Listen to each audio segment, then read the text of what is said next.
Hindi na kita kayang samahan ngayon na mawawala na ang iyong paningin. Mahiwalay na tayo. Ang berdeng kasulatan ng pahihiwalay ay malamig na inilapag sa mesa sa harap niya.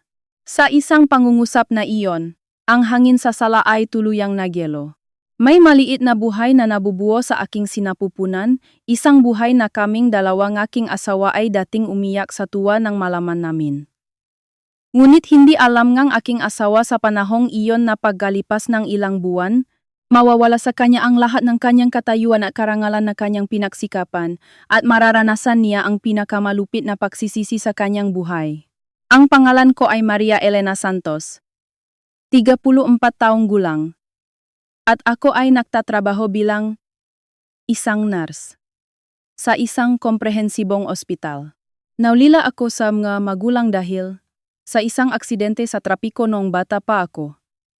At pinalaki ako nga aking lola Auring sa kanyang mainit na pagmamahal. Marilena, gaano man kahirap ang buhay, huwag mong kalimutan ang kabaitan. Ang kabaitan ay tiyak na tutulong sa iyo balang araw. Ito ang paboritong kasabihan ng aking lola na namayapa ilang taon na ang nakakaraan. Kaya lumaki ako nang hindi marunong maginala sa mga tao. Kung may nangangailangan ng tulong, ako ay handang tumulong. Kung may nalulungkot, sasamahan ko sila. Ganito ang naging buhay ko.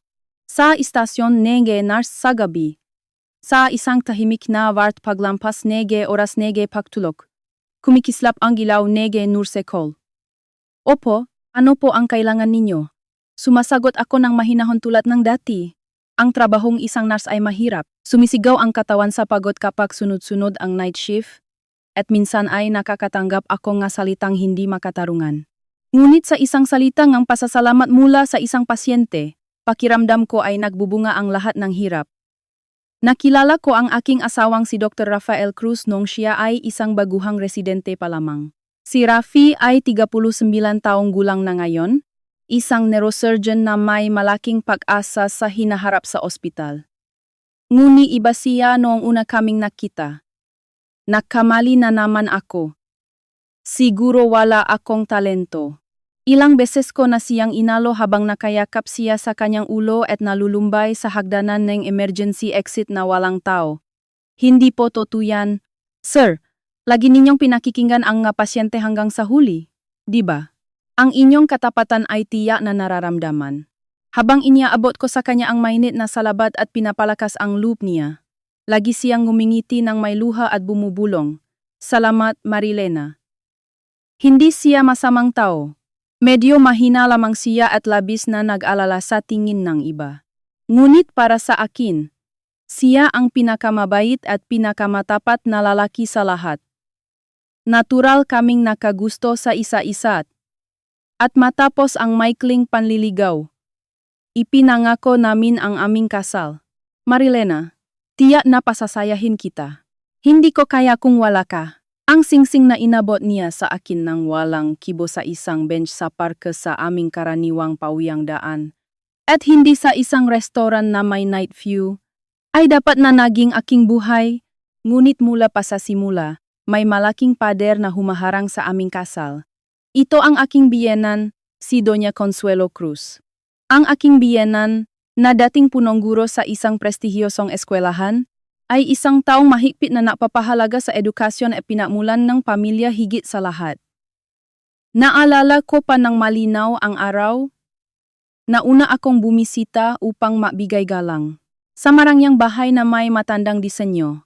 Ang silid-tanggapang ipinasok sa akin ay puno ng nakakasakal na katahimikan. Hindi man lang tiningnan ng biyenan ang pasalubong na ipinresenta ko.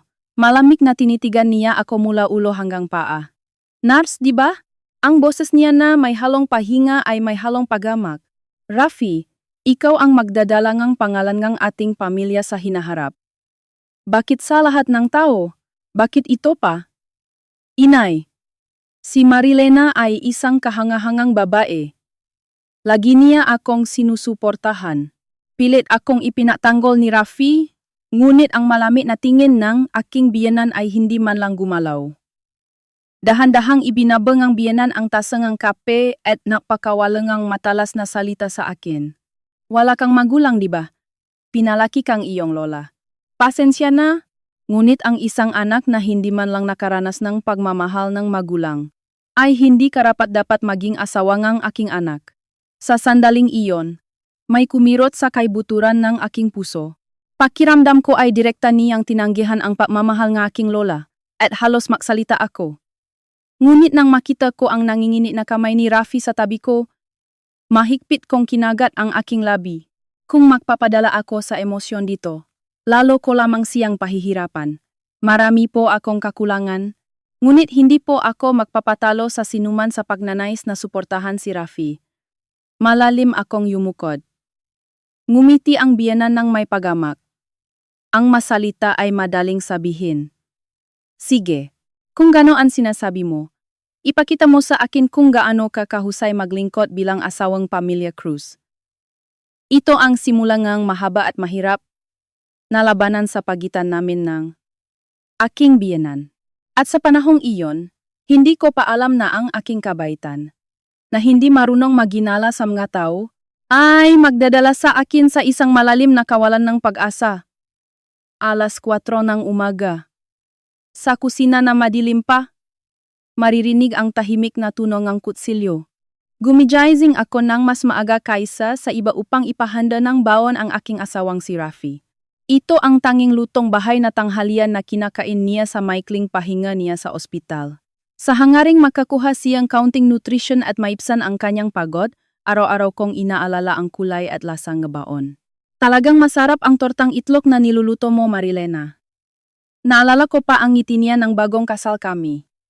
Kaya ngayon, inihanda ko rin ito na medyo matamis, tulad ng gusto niya. Nang matapos kong ilagay ang maulam ng maayos, 6:00 na ngang umaga. Dusun-dusun. Maririnig ang malakas na tuno ng baston mula sa ikalawang palapag. Ito ang senyales na hising na ang aking biyenan, si Doña Consuelo. Ilang taon nang may sakit sa tuhod ang biyenan. Siya ay may mataas na pride at ayaw na inaalagaan ng iba. Ngunit para sa akin, iba siya. Ipinapasa niya sa akin ang lahat ng pag-alaga sa sarili niya at lahat ng gawaing bahay na parang natural lamang. Magandang umaga po, inay. Handa na po ang almusal. Nang iaabot ko sa kanya ang mainit na kape, malamig siyang tumingin sa akin. Tumingin siya sa Filipino almusal sa mesa at malalim na bumuntong hininga. Maninipis na naman ang pinagbet na ito at matubig. Pasensya na po. Sinadya ko pong bawasan ang asin para sa presyon po ninyo. Kailan ko sinabing ituring mo akong may sakit? Ibinabang ng biyenan ang kanyang chopstick at matalim na tiningnan ako. Talagang walang pakialam na asawa. Kapag lumaki ka sa isang walang pagmamahal na pamilya, hindi mo rin matututunan ang pangunahing konsiderasyon na ito. Kumirot ang aking dibdib sa malamig na salita. Gaano man karaming beses kong marinig ang masalitang nagtatanggi sa pagmamahal ng aking lola, hindi ako nasasanay. Gayunpaman, niluno ko ang aking masalita at malalim na yumukod. Pasensya na po. Sa susunod ay mag-ingat na po ako. Kung sasalungatin ko siya, lalo lamang lalala ang tensyon sa bahay. Hindi ko gustong pahirapan pa si Rafi bago siya umalis papunta sa trabaho. Pumasok si Rafi sa sala na may balisa na mukha habang isinasaayos ang kanyang kurbata. Inay, huwag niyo naman siyang masyadong pagsabihan sa umaga. Pagod na rin si Marilena galing night shift. Ipinagtanggol ako ni Rafi. Ngunit ang boses niya ay mahina. Rafi, talagang napakabait mo. Para mapanatili ang pangalan ng pamilya Cruz, kailangan din ang mahigpit na pagdidisiplina. Ikaw ay mag-isip lamang sa iyong sariling pag-unlad. Nang sinigawan siyang biyenan, hindi na nakasagot si Rafi. Pasensya na, Marilena. Alis na ako. Dali-dali siyang kumuhang bag at naglakad patungo sa pintuan. Sige po. Mag-ingat po kayo. Ang aking paalam ay tanging umalingaw-ngaw sa tahimik na bahay. Sa araw, naghihintay sa akin ang mahirap na trabaho bilang nurse. Ilang beses nang inutusan akong biyenan na maging isang full-time housewife at maglingkod sa bahay. Sinabi niya na hindi karapat-dapat na magtrabaho sa labas ang isang asawa ngang pamilya Cruz. Ngunit ang kita lamang ni Rafi ay hindi sapat para sa pagpapanatili ng malaki at lumang bahay at sa bayad ng utang. Higit sa lahat, ipinagmamalaki ko ang aking trabaho bilang isang nurse.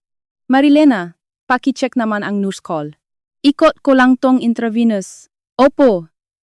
Sige po. Papunta na po ako. Ang war sa gabi ay palaging isang labanan sa oras. Hila-hila ko ang aking pagod na katawan at tumatakbo sa mga silit ng pasyente. Pasensya na po, nurse. Ilang beses ko na po kayong tinawagan.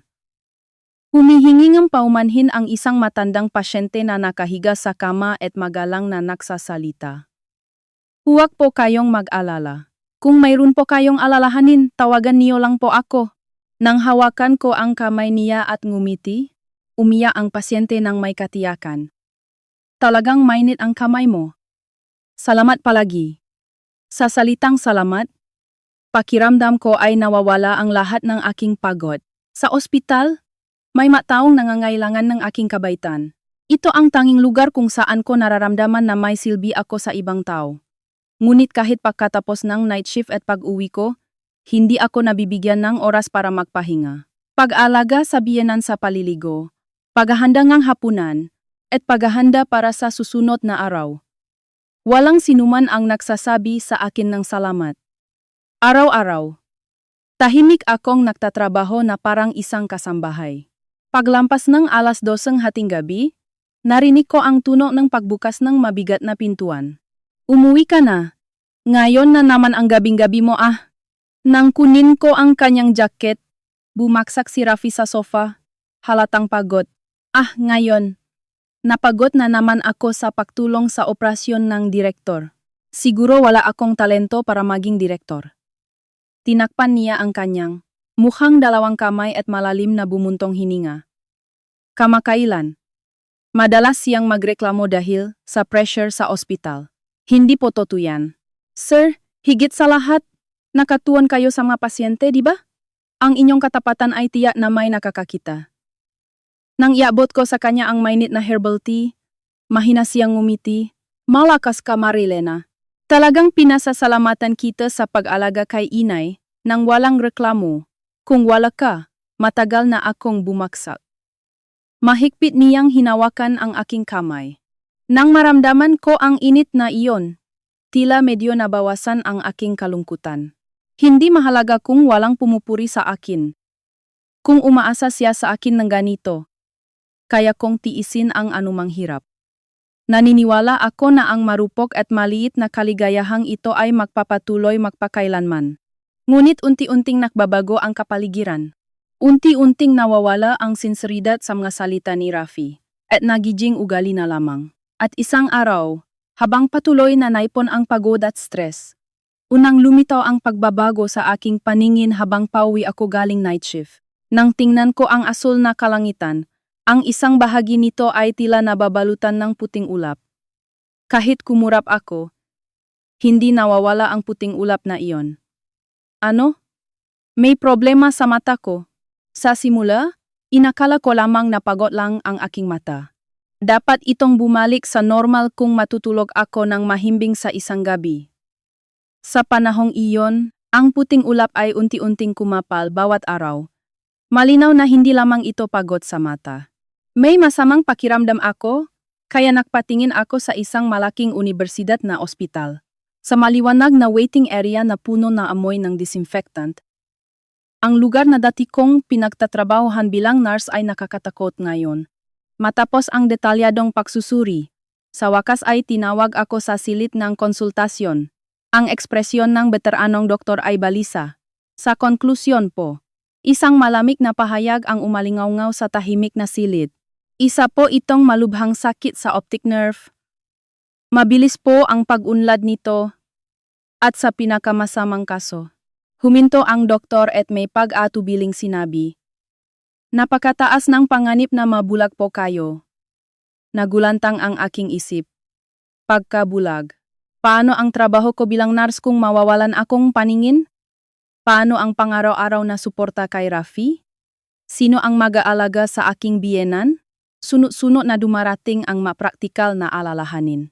Lumalalim ang aking pahinga at nahihirapan akong huminga. Sa kasalukuyan, wala po itong lunas. Winasa ngang walang buhay na salita ang lahat ng aking pag-asa. Kailangan lang po nating subukan ang gamot na magpapabagal sa pag-unlad nito. Nanginginig ang diagnostic report na ibinigay sa akin. Halos wala akong maalala sa pawiyang daan. Pakiramdam ko ay nahulog ako sa pinakamalalim na hukay. Sa gabing iyon, sinabi ko kay Rafi ang lahat. Ang malupit na diagnostic report na nakalagay sa mesa. Nang makita niya iyon, nawala ang kulay sa kanyang mukha. Hindi to. Marilena, mabulak ka. Nanginginig na kamay niyang hinawakan ang manipis na papel. Ayoko siyang pahirapan higit sa lahat. Pasensya na po, medjiging pabigat ako. Baka hindi na ako makakilos tulad nga dati. Baka hindi ko na rin magawa ang pag-aalaga kay inay. Habang umiyak ako at humihingi na paumanhin, malakas siyang umiling. Ano ang sinasabi mo? Bigla siyang sumiga, at mahigpit na mahigpit niya akong niyakap. Ang kanyang mainit na luha ay unti-unting bumasa sa aking balikat. Wala kang dapat ipagpaumanhin. Poprotektahan kita. Nung nahihirapan ako bilang residente, sinuportahan mo ako, ngayon ako naman ang bahala. Hinding-hindi kita iwanan mag-isa. Umiyak si Rafi na parang bata. Ang kanyang boses ay puno ng dalisay na pagmamahal, walang halong kaplastikan. Sa panahong iyon, talagang mabait siya. Buong puso niya akong minamahal at buong lakas na pinoprotektahan. Mula kinabukasan, agad na kumilos si Rafi.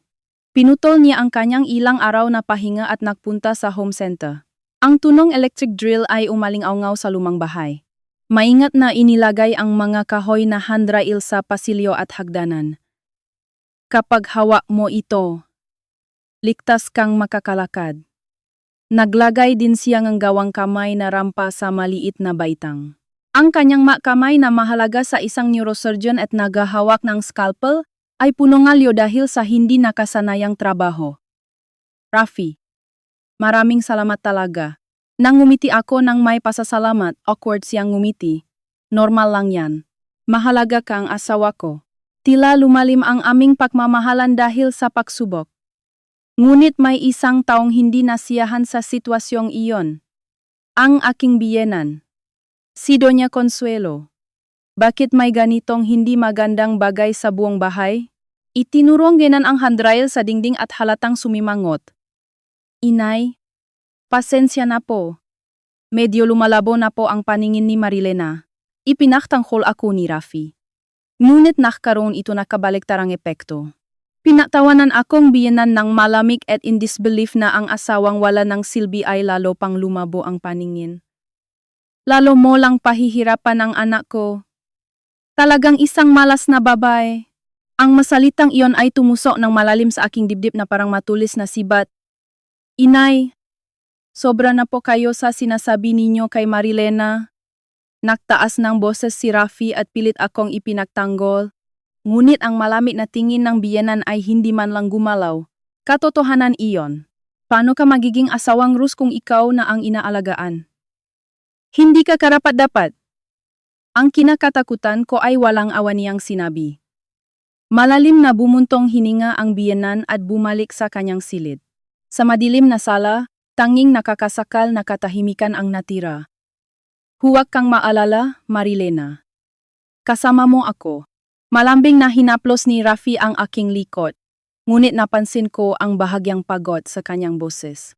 Ang matibay na desisyon niya bilang asawa na protektahan ako, kasabay nito ang pagod sa mabigat na realidad. May malit na times friction times na nagsisimula sa kanyang puso. Mahal pa rin niya ako. Sa aking lumalabong paningin, siya ay walang duda na isang mabait na asawa. Ngunit unti-unting nagbabago ang kapaligiran sa bahay. Ang malalim na takot sa mundo na hindi ko na makikita. at ang malakas na pakiramdam ngang pagkakasala sa pagiging pabigat sa kanya. Simula sa araw na ito, dahan-dahang gumulong ang magulong ng aming kapalaran. Ilang linggo matapos ipahayag ang sakit sa optic nerve, isang hindi inaasahang sinang pag-asa ang sumilay sa aming buhay na unti-unting nababalot ng dilim. May bagong buhay na nabubuo sa aking sinapupunan. Sa sasakyan habang pauwi mula sa ospital sa takip silim, tahimik na inilapa ni Rafi ang kanyang malaking kamay sa aking maliit na kamay na nakaupo sa passenger seat. Nangingini ang kanyang kamay. Marilena, maraming salamat talaga.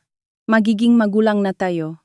Sa bawat pahinto ngang sasakyan sa stoplight, unti-anting bumaksak ang kanyang maluha. Ako ang dapat magpasalamat. Mahigpit ko ring hinawakan ang kanyang mainit na kamay at umiyak sa tuwa. Ito ay isang napakalaki at malakas na milagrong buhay. Sapat para tangayin ang nakakasakal na takot na baka mabulag ako. Para sa batang ito, malalampasan namin ang anumang pagsubok. Naniniwala kami rito at mahigpit na niyakap ang isa at isa sa loob ng sasakyan. Ngunit sa gabing iyon, nang iwi namin ang balita sa bahay, ang reaksyon ng biyenan ay kasing lamig ng yelo. Buntis ka? Kumunot ang noang biyenan. Hindi niya man lang.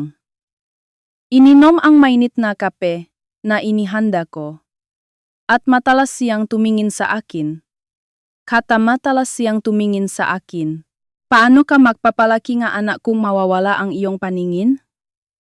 Sa mga salitang iyon, nagulantang ako at nawalan ng hininga. Bukod sa hindi mo kayang alagaan ang sarili mo, ipapasa mo pa kay Rafi ang kanyang trabaho at ang pag-alaga sa akin? At ngayon pati pagpapalaking bata? Balak mo bang tuluyang sirain ang pamilya Cruz? Ang malakas na boses ng biyenan ay umalingaw-ngaw sa tahimik na sala. Ito ay isang napakalupit na insulto. Ang malakas na boses ng pakiramdam ko ay tinanggihan niya mismo ang buhay na nabubuo sa aking sinapupunan. Inay, ngayon dapat tayong magdiwang! Tinabig ni Rafi ang mesa at sumigaw. Si Marilena ang asawa ko. Kami ang magpapalaki sa bata ng maayos. Ngunit ang tonong kanyang boses ay malinaw na mas mahina at walang kumpiyansa kaysa dati nang ipinagtanggol niya ako. Tingnan mong mabuti ang realidad. Rafi, malapit na ang iyong promotion sa direktor. Ano ang gagawin mo sa isang pabigat? Gusto mo bang bumaksa din kasama niya? Ang malamig at makatarungang lohika ng biyenan. Mahigpit na kinagat ni Rafi ang kanyang labi at yumukot. Hindi na siya nakasagot. Nakita ko ang mabigat na pagod at pag-alinlangan sa kanyang baluktot na likod. Walang malay kong hinawakan ng dalawang kamay ang aking patak paring tiyan. Wala akong magawa kundi yumuko. At hintayin na lumipas ang bayo. Ang dapat sanang mainit na gabing ang pagdiriwang ay lumubog sa mabigat at malamig na katahimikan. Ilang araw matapos nito, sa malawak na silid ng direktor sa pinakataas na palapag ng ospital. Malalim na nakaupo si Rafi sa isang malalim na upuang debalat. Sa harap niya ay si Dr. Gregorio Reyes, ang ganap na makapangyarihang direktor ng ospital na umiinom ng mahaling kape. Rafi, tila medyo pagod ka kamakailan. Tinitigan ng direktor si Rafi ng matalim at mapanuri. Hindi po. Okay lang po ako. Pilit na ngumiti si Rafi. Dahan-dahang umiling ang direktor. Ang tungkol sa iyong asawa ay narating na rin sa aking tainga. Sa mga salitang iyon, biglang napatalon ang balikat ni Rafi. Sakit sa optic nerve? Di ba? At mabubulak siya balang araw. Opo, pasensya na po. Tumayo ang direktor at tumingin sa labas ng malaking bintana. At tahimik ngunit may pagbabanta siyang nagsalita. Ikaw ay isang mahusay na siruhano. Ngunit, upang maging isang direktor, ang presensya ng iyong asawa ay mahalaga. Ang diskretong suporta ang asawa sa mga kumperensya at social gatherings. Impossible yan sa isang bulak na asawa. Napigil ni Rafi ang kanyang hininga at yumukot ng malalim. Ang masalitang iyon ay eksaktong kapareho ngang sinabi ngang kanyang biyenan ilang araw na ang nakakaraan. Mayroon akong isang mungkahi para sa iyo. Umupo ang direktor sa tabi ni Rafi at binulungan siya. Hiwalayan mo ang iyong kasalukuyang asawa. Ha? Biglang naktaas kang mukha si Rafi at tulala siyang tiningnan ang direktor. Kung malinis kang makikipahiwalay, irerekomenda kita para sa posisyon ng direktor. Ito ay isang matamis at mapanganib na bulong ng demonyo. Mabilis na bumilis ang tibok ng puso ni Rafi. Ngunit hindi doon nagtatapos ang mga salita ng direktor. Sa katunayan, ang aking anak na si Sofia ay lubos na nakakagusto sa iyo. Kung magiging malaya ka at magpapakasal sa aking anak, ipagkakatiwala ko sa iyo ang pamamahala ng ospital na ito sa hinaharap. Sa sandaling iyon, tuluyang nagyelo ang hangin sa silid. Nakalimutan ni Rafi kung paano huminga. Tuyo ang kanyang lalamunan, at ang tanging maririnig ay ang tunog ng paglunok niya. Ang tagapagmana ang isang malaking ospital ang pinakamataas na karangalan bilang isang direktor, isang posisyon na pinangarap ng bawat doktor. Sa sandaling iyon, ang kanyang maitim na pagnanais para sa pag-unlad, na matagal nang kinikimkim sa kaibuturan ng kanyang puso, ay umaling-aungaw. Itatapon ko si Marilena? Ito ay sa sarili mong kagustuhan. Ngumiti ang direktor at pinunasan ang kanyang kape. Hindi ka dapat magmadali. Pag-isipan mo itong mabuti bago ka sumagot. Ang dalisay na pagmamahal sa kanyang asawa at ang ambisyon bilang isang lalaki. Ang puso ni Rafi ay bumabadyo. Sa panahong ito, may tiyak na nasira sa loop niya. Pag-uwi niya sa bahay, may asawa siyang mawawalan ng paningin balang araw. May ina siyang malamig na nagdidikta sa kanya. At may paparating na anak na mangangailangan ng labis na pag-alaga. Unti-unting kinakain ng mabigat na presyon ng realidad ang kanyang mahinang puso. Sa kaibuturan ng kanyang mamata na dating mabait, may maitim at malamig na sinaangang pagama na nagsimulang sumilay. Hindi ko alam na may ganitong kakilakilabot na pagtataksil na nangyayari, at nagdarasal lamang ako para sa buhay sa aking sinapupunan. Sana maging payapa at mainit ang aming pamilya. Tinanggihan ko po. Wala po akong balak hiwalayan ang aking asawa. Pinunit ng matatang na boses ni Rafi ang mabigat na katahimikan ng silid ng direktor. Malalim siyang yumukod at matatag na tumanggi. Poprotektahan ko ang sakit ng aking asawa at ang aming anak. Kaya, hindi ko po matatanggap ang inyong alok. Nawala ang ekspresyon sa mukha ng direktor. At ang kanyang matalas na tingin ay diretsong tumusok kay Rafi. Ngunit hindi niya iniwasan ang kanyang tingin. Hindi agad sumuko si Rafi. May matibay na pagmamahal pa rin sa akin sa kanyang puso. Ilang beses niyang matata na tinanggihan ang bulong ng demonyo ng direktor. Ngunit ang realidad ay malupit sa kanya. Ilang araw matapos nito, nabigo ang isang operasyon sa utak na may mataas na antas ng Rafi. Nagkaroon ng hindi inaasahang malaking pagdurugo. Sa kabila ng matinding pagsubok, nabigo ang operasyon, nailigtas ang buhay ng pasyente, ngunit nanatili ang malubhang komplikasyon. Hindi ba't malinaw na pagkakamali na paghuhusga ni Dr. Cruz? Tila nawawalan siya ang konsentrasyon dahil sa sakit ang kanyang asawa. Mabilis na kumalat ang mga sismis na iyon sa ospital. Kung ito man ay isang marumi na patibong na isinagawa ng direktor, wala nang nakakaalam ngang tutungayon. Ngunit bilang resulta, tuluyang nawalan si Rafi ng kredibilidad sa ospital. Sa katunayan, tinanggal siya sa listahan ng mga susunod na direktor. Ang lahat ng kanyang pinagsikapan sa loop ngang maraming taon ay gumuho sa isang iglap. Tapos na. Tapos na ang buhay ko bilang doktor. Hating gabi na sa kusina. Pag-uwi. Nakayakap ang kanyang ulo at walang lakas na nakaupo sa madilim na hapag-kainan. Nang hindi man lang inaalis ang kanyang kurbata. Sa gilid ni mesa, may tumpok ng hindi nabuksang bills. Ang malaking bayad sa utang para sa pagpapagawa ng bahay para sa akin. Ang napakalaking gastusin para sa paparating na anak. Ito ay isang halaga na hindi niya kayang bayaran sa kanyang kasalukuyang kita. Rafi, okay lang. Kasama mo ako. Sa likod niya, malambing kong hinaplos ang kanyang nanginginih na likod. Gusto kong alisin kahit, ngunit ang aking mahina na boses ay hindi na niya naririnig. Anong okay lang? Biglang sumigaw si Rafi at malakas na binalibak ang aking kamay. Biglang napatalon ang aking balikat. Ito ang unang pagkakataon na sinigawan niya ako ng malakas. Ano ang nalalaman mo? Naunawaan mo ba ang aking paghihirap ngayon? Matalas siyang tumingin sa akin ng may galit. Sa kanyang mata, wala nang bakas ng dating mabait na sinag. Tanging malalim na kawalan ng pag-asa. At galit na walang mapaglagyan ang nagnangalit. Pasensya na po. Wala po akong magawa. Nang yumukot ako ng malalim malakas siyang bumuntong hininga.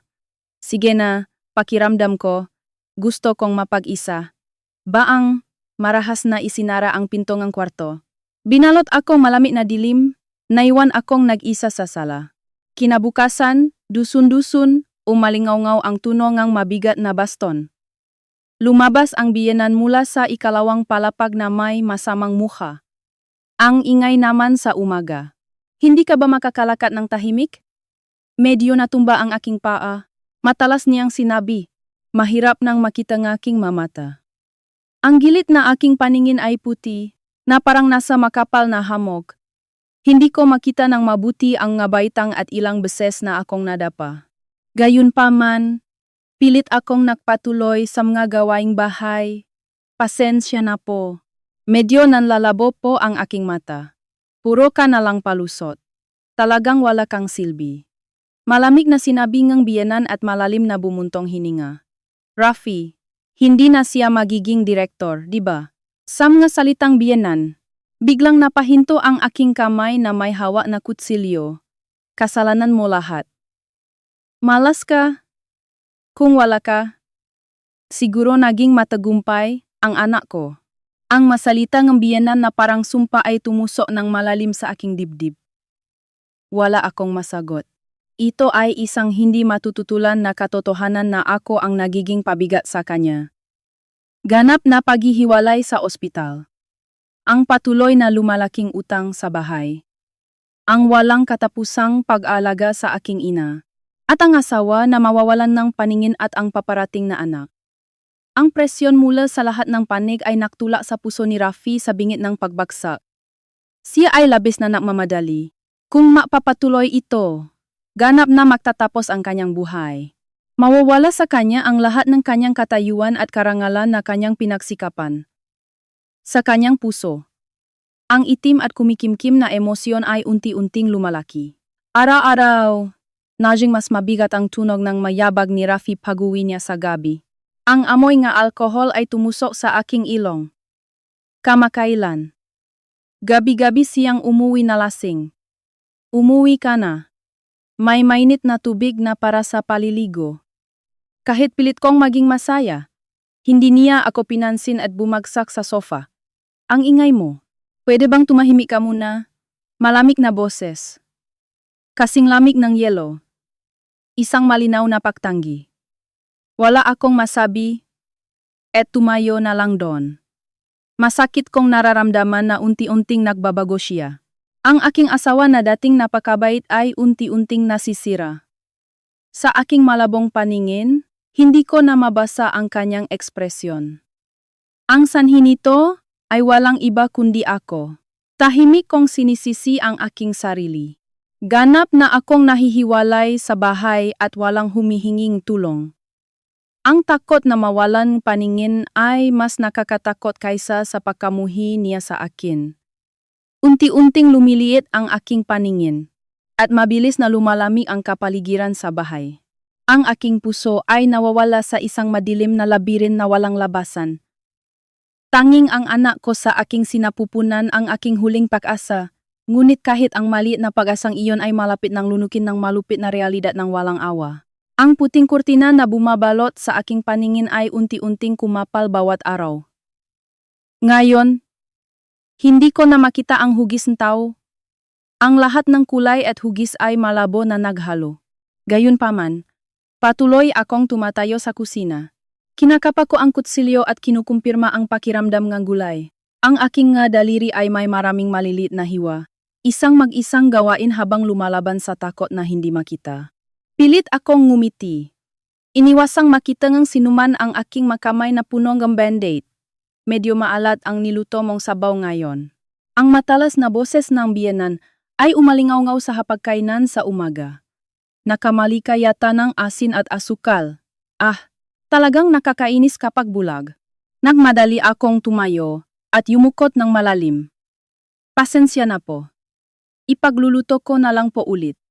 Sa aking paningin, hindi ko makita ang galit na mukha ng biyenan. Tanging ang malamig na tunog ng kanyang boses ang tumusok sa aking tenga. Kotsun, narinig ang tunog ng paglapak ng baso ng marahas. Okay na. Ako na ang gagawa. Malalim na bumuntong hininga ang biyenan at nagpunta sa kusina. Doon umalingaw-ngaw ang tunog ng silya na sinadya. Ang kapaligiran sa bahay ng pamilya Cruz ay parang naglalakat sa manipis na yelo araw-araw. Si Rafi ay tahimik na nanonood sa aming pag-usap. Kamakailan. Halos hindi niya kinakain ang almusal na niluluto ko. Siguro may malalim na eye bag sa ilalim ng kanyang mata. Hindi ko na mabasa ang kanyang ekspresyon. Iba siya nung siya ay isang residente pa. Lagi niyang masarap na kinakain ang baon na niluluto ko. Ang luto mo. Marilena. Ang aking pinakmumulan ng lakas. Ito ang sinabi niya habang nakangiti. At ito ang aking kayamanan. Marilena, huwag mo nang pilitin ang sarili mo. Ang kanyang boses na parang pilit na inilabas ay may halong malalim na pagod. Tumingin ako sa direksyon niya. At tulad na gadati, pilit akong ngumiti. Ayos lang ako. Hindi ko inisip. Medyo hindi lang ako sanay, pero okay lang. Kaya, Rafi, galingan mo rin sa trabaho. Sa sandaling sinabi ko ang mga salitang iyon, naramdaman ko sa balat ko na labis na pinipiga ang mukha ni Rafi. Kahit bulag ako, masakit kong nararamdaman ang pagbabago sa kapaligiran. Anong ayos lang? Biglang bang? Malakas na tinabig niya ang mesa. Biglang napatalon ang aking balikat. Nagyalo ang hangin sa isang iglap. Bakit ka laging nakangiti ng ganyan? Ikaw ang pinakamahirap. Bakit hindi mo ako sinisisi? Dahil sa iyo, ako. Nanginginig ang kanyang boses. Hindi ito isang mainit na boses na nag-alala sa akin. Ito ay isang galit na walang dahilan na nakatuon sa akin. Kung mas mabait ako, mas nasasaktan ko siya. Ang aking ngiti ay matinding nagbaon sa kanyang konsensya. Para sa kanya, ako ay isang pabigat na lamang. Kung magrereklamo ako kahit kaunti, siguro magiging mas madali sa kanya. Nang tumayo ako nang walang masabi, marahas niyang dinaklot ang kanyang bag at tumakbo palabas ng bahay. Pataang marahas na isinara ang mabigat na pintuan. Naiwan akong nag-isa sa tahimik na sala. Tahimik kong ipinatong ang aking kamay sa aking tiyan na hindi pa gaanong lumalaki. Pasensya na, anak. Hindi ako magaling. Isang butil ng luha ang bumagsak sa aking pisngi. Sa totoo lang, mayroon akong lihim na hindi ko masabi sa sinuman. Ito ay ang katotohanang nahihirapan na akong makaramdam ng liwanag. Ang nakasisilaw na sikat ng araw sa umaga at ang dilim gabi. Ang lahat ay lumubog sa isang mabigat at kulay abong mundo. Malapit na ang araw na tuluyang mabula ako. Ngunit hindi ko masabi ang malupit na katotohanang iyon sa sinuman. Ayoko siyang pahirapan pa. Nag-iisa akong lumaban sa takot ng ganap na dilim. May mga gabi na gusto kong isumpa ang aking kapalaran. Ngunit sa mga panahong iyon, lagi kong naalala ang mga salita ng aking lola. Marilena, ang kabaitan ay tutulong sa iyo balang araw. Pinaniwalaan ko lamang ang mga salitang iyon at tiniis ang lahat. Ngunit ang aking kabaitan mismo ang naging sanhing tuluyang pakasira ng puso ng aking asawa. Sa gabing iyon, hindi umuwi si Rafi kahit lumipas na ang hating gabi. Hindi man lang siya tumawag kahit isang beses. Patuloy akong nahintay sa kanya sa sala. Ang tanging naririnig ay ang tunog ng tiktak ng orasan. Ang tunog ng tikta ay nakakatakot na malamig. Saan kaya siya at ano ang ginagawa niya? Ang matamis at mapanganib na bulong ng demonyo na sinabi sa silid ng Direktor, kung malinis kang makikipag-iwalay, irerekomenda kita para sa pagiging direktor. Ay nagsimulang ganap na kontrolin ang kanyang isip. Ang kanyang mahina na puso, na nahihirapan, ay unti-unting naging maitim. Ang pagmamahal sa akin at ang matinding pagnanais na tumakas. Siguro ay nagpapahirap siya sa pagitan ng nga ito. Ngunit ang aking pagpapanggap na ayos lang ako ay tila nagbigay sa kanya ngang paraan upang tumakas. Kung wala ako, siguro ay muling sisikat siya. Kung aalis ako, siguro ay magiging matagumpay siya. Sa dilim, ang maitim na pag-isip ay umikot. Ang aming pagmamahalan ay gumuho na. Sa susunod na pag-uwi niya, iyon ang oras na gagawa siya ng malupit na desisyon. Ang simula ng wakas ay malapit na. Araw-araw, lumalala ang posisyon ni Rafi sa ospital. Matapos ang kabiguan ng operasyon, tuluyan siyang nahiwalay. Malamig siyang tinitignan ng mga kasamahan niyang dumadaan. Tapos na ang buhay niya bilang doktor. Ang mawalang pusong sismis ay mabilis na nakarating sa kanyang tainga. Ang pride na kanyang pinagsikapan ay nawasak. Higit pa rito, pinahirapan siyang malaking utang. Ito ang utang para sa pagpapagawa enge. Barrier-free na bahay para sa akin. Ang nga bills na dumarating buwan-buwan ay nagikiskis sa kanyang puso. Bakit ako lang ang nakakaranas ng ganito? Nag-isa siyang nakayakap sa kanyang ulo sa kanyang silid. Sa panahong iyon muling ipinatawag siyang direktor. Rafi, nakapagdesisyon ka na ba? Nakangisi ang direktor at unti-unting pinahirapan siya. Wala ka ng lugar sa ospital na ito. Ngunit kung magpapakasal ka sa aking anak, babalik sa dati ang lahat. Mahigpit niyang kinagat ang kanyang ngangipin. Pag-uwi niya sa bahay, may asawa siyang bulag, may maingay at reklamador na ina. Magtatapos na ba ang kanyang buhay ng ganito? Ang kanyang mahina na puso ay tuluyang nilamon maitim na dilim. Hindi dapat ganito ang buhay ko. Dapat ay isang elite neurosurgeon siya na sumusunod sa elite career path. Any gunitang realidad ay puno ni grang utanggat pag-aalaga. Ang lahat ng ito ay dahil sa sakit ng kanyang asawa. Kailangan niyang paniwalaan iyon. Kung hindi, babagsak ang kanyang isip. Hindi ako ang masama. Kasalanan lahat ni Marilena. Nagpasya siyang ipasa ang lahat ng responsibilidad sa akin. Sa panahong iyon, dahan-dahan nang lumalapit ang aking limitasyon. Sa wakas, hindi ko na maramdaman kahit kaunting liwanag. Ang tunay na dilim ang bumabalot sa aking mundo. Hindi ko na alam kung umaga o gabi. Ang tanging maasahan ay ang makahoy na handrail na nakakabit sa dingding. Dati, ito ay tanda ng kanyang pagmamahal. Ngayon, ito ay naging isang malamig na kahoy na lamang. Gayunpaman, pilit kong ipinagpapatuloy ang aking pang-araw-araw na gawaing bahay. Gatsyan. Nagkamali ang aking kamay at nahulog ang isang mamahaling florera. Ang tunongang pagkabiyak nito ay umaling-aungaw sa buwang silid. Ano ang ginawa mo? Mula sa ikalawang palapag, mabilis na bumaba ang biyenan. Yan ay isang mahalagang florera na ipinasa sa aming pamilya mula sa henerasyon. Talagang malas ka lang. Ang matalas na boses ng biyenan ay umalingaw sa aking tainga. Pilit kong hinanap ang mga basa sa sahig. Pasensya na po. Lilinisin ko na po agad. Huwag kang hahawak. Kung masugatan ka, lalo ka lang magiging pabigat. Marahas na inihagis ng biyenan ang aking kamay. Sa pag-alok na iyon, malakas akong bumagsak sa sahig. Agad kong niyakap ang aking tiyan. Ngunit hindi ko mapigilan ang panginginig sa takot. Talagang nakakainis ka. Wala kang magawa. Dahil sa iyo, bumaba ang swerte ni Rafi. Walang awa akong sinaktan ng biyenan sa kanyang malamig na salita. Umalis ka na agad sa bahay na ito. Wala na akong lugar sa bahay na ito. Sa malamig na sahig, wala akong magawa kundi magtiis. Sa hating gabi na iyon. Pagkalipas ng ilang araw, umuwi si Rafi. Ngunit ang tunog ng kanyang mga yabag ay iba na.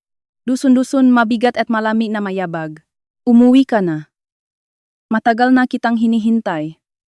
Kahit tinawa ko siya, ganap niya akong binalewala. At sa harap ko, inihagis niya ang nga papel. Pasaad, isang tuyong tunog ang tahimik na umaling-aunaw. Pirmahan mo iyan. Sabi niya sa isang kakilakilabot at malamig na boses. Ano ito? Nang hawakan ko ito ng nanginginig, malamig, siyang sumagot. Kasulatan ng paghihiwalay. Hindi na kita kayang samahan. Dahil sa iyo, gulo ang buhay ko. Huwag mo nang gambalayin ang buhay ko. Kailangan kong kalayaan. Ang kanyang boses ay wala ng bakas ang dating kabaitan. Kasing lamig ng yelo na parang ibang tao. Sa wakas ay tinanggap niya ang bulong ng demonyo ng direktor. Iniwan niya ako at ang aming anak. At pinili ang kanyang posisyon at karangalan. Nagpasya siyang itapon ang buhay sa aking sinapupunan. Karaniwan, dito ako iyak at lalaban. Bakit niya nagawa ang ganoong kalupitan? Baka lumuhod ako at umiyak, humihingi ng tawad. Baka sinisisi ko siya tungkol sa aming anak. Ngunit iba ang mga salitang lumabas sa aking bibig. Naintindihan ko. Isang nakakagulat na tahimik at flat na boses. Walang luhang bumaksak. Akala ko, wala akong karapatang. Pigilan siya. Kung alis ako, muling sisikat siya bilang doktor. Kung ganon, ang pinakamabuting gawin ay tahimik na umalis. Ha? Nagulat siya sa aking hindi inaasahang reaksyon. Akala niya ay iyak ako at kakapit sa kanya. Salamat sa lahat. Ayusin ko na agad ang aking gamit. Dahan-dahan akong tumayo at yumukot ng malalim. Wala siyang sinabi at umalis sa silid na parang tumatakas. Bataang. Tanging ang malamig na tunog ng pinto ang umalingaw-ngaw. Marahil ay isipin ninyo na tapos na ang buhay ng bida. Iniwan ng mahal na asawa at pinalayas ng biyenan. Bulag at may maliit na anak sa sinapupunan, walang pera at walang pag-asa para mabuhay bukas. Tila nagtapos sa isang ganap na malungkot na wakas ang kuwento. Ngunit hindi pa sumusuko si Marilena. Ang tunay na pahiganti ay nagsisimula rito. Ang malupit na katotohanan na walang sinuman ang umasa ay ibubunyag. Kinabukasan. Sa parehong oras, nakatayo ako sa kusina. Tonton, ang tahimik at ritmikong tunog na kutsilyo. Kahit bulag ako, kabisado ko na ang trabaho. Nahahanda ako ang masustansyang almusal para sa aking anak sa sinapupunan. Tortang itlog, lugaw, at pritong isda. Walang nagbago, ang karaniwan at tahimik na umaga. Ngunit tuluyang nagbago ang aking puso. Dota-dota, ang magulong yabag ay bumaba sa hagdanan. Si Rafi na tapos na sa paghahanda para sa trabaho. Bakit ka pa narito? Ang kanyang boses ay puno ng galit at pagkalito. Natural lang iyon. Kagabi, madali kong tinanggap ang kasulatan ng paghihiwalay. Karaniwan, dapat ay umiya ako at nakayos ng gamit sa gabi. Inakala niya na umalis na akong bahay sa umaga. Handa na po ang almusal. Pakikain na po habang mainit pa. Hindi ako lumingon at sumagot ng napakatahimik. Huwag kang nagbibiro. Sinabi ko na umalis ka na. Marahas niyang hinawakan ang aking balikat at pilit akong pinaharap. Ang kanyang kamay na humahawak sa aking balikat ay nanginginig. Lubos siyang nagmamadali. Dahil gusto niyang paalisin ako agad at mag-report sa direktor. Gusto niyang gawing tiya ang kanyang bagong posisyon sa lalong madaling panahon. Malinaw ang kanyang pagnanais. Narinig din ng biyenan ang ingay at nagising. Ang tunog ng kanyang baston ay mas marahas kaysa dati. Ano? Narito pa rin ang malas na ito? Malalim na bumuntong hininga ang biyenan. At matalas akong tiningnan. Kung pinirmahan mo na ang kasulatan ng paghihiwalay, umalis ka na agad. Nagiging marumi ang bahay ng Cruz. Talagang napakawalang hiya mong babae. Ang walang awang sigaw ay umaling-awngaw sa sala sa umaga. Hindi na niya kailangan pang magpanggap, at ipinapakita na niya ang kanyang totoong kulay. Ngunit hindi ako gumalaw kahit isang hakbang. Dati, baka umiyak ako at lumuhod, humihingi ng tawad. Baka tumakas ako upang hindi maging pabigat. Ngunit iba na ako ngayon. May malinaw akong dahilan para manatili sa bahay na ito. Hindi po ako aalis agad. Tahimik ngunit matatag kong sinabi. Ano? Nagulat si Rafi. Hindi pa natatapos ang usapan tungkol sa alimony at hatian ng ari-arian. Bukod dito, may anak po kayo sa aking sinapupunan. Kailangan nating pag-usapan ng maayos ang tungkol sa garantiya para sa aming buhay sa hinaharap. Nang sabihin ko iyon ng napakakalmado, tuluyang nagulat ang dalawa. Ang biglaang paglaban ng asawang laging yumuyukot at humihingi ng tawad. Marahil ay nakakatakot ito sa kanilang paningin. Huwag kang magsalita nga walang hiya.